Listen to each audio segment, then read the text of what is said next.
If you've looked at Housing Connect listings and wondered, why am I able to afford this apartment here, but I can't afford this apartment even though they're in the same building, you're not alone.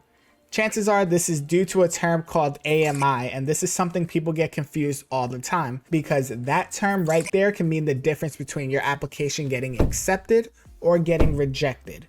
That's why in this video, we're gonna break down exactly what AMI is, why it's actually important, and how you can take advantage of it the next time you're applying for Housing Connect lotteries. So let's start with the basics. AMI stands for Area Median Income, and despite what most people think, this is not your personal income. It's actually the midpoint amongst all incomes throughout the entire city of New York. Half of the population makes more than this number, while the other half makes less than this number. And every year, this number is calculated by the US Department of Housing and Urban Development, aka HUD. Once HUD releases these numbers, the city uses them to figure out what's considered affordable for that year. So every single housing lottery listing that you've been seeing, they're based off of these AMI numbers. See, every listing in Housing Connect is based on a percentage of this area median income.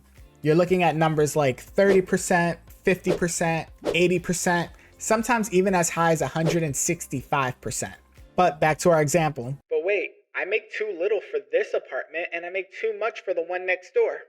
Yep, that happens all the time. See, higher AMI levels like 80%, 100, even 150 AMI, they come with higher rent prices. However, they also come with higher income brackets.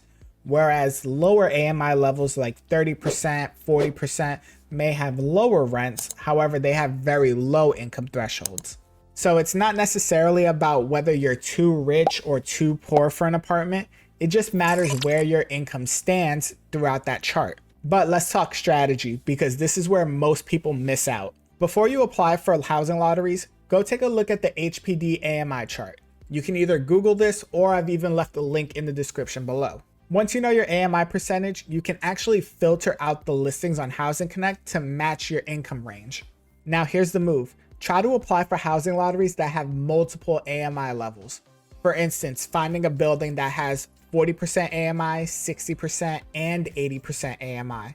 These give you more of a chance for qualifying for at least one of the AMI levels. However, there are also cases where you may fit into multiple levels depending on your household size and income. Remember this term, your household size also affects your eligibility. See, a family of 4 earning $80,000 a year may qualify for something different than a household of 1 that makes the same amount. So now you understand AMI, but don't forget your household size also matters too. That's why in the next video, we're gonna dive deeper into household sizes and how this plus AMI can get you into apartments you may not otherwise qualify for. I'll see you guys in the next video.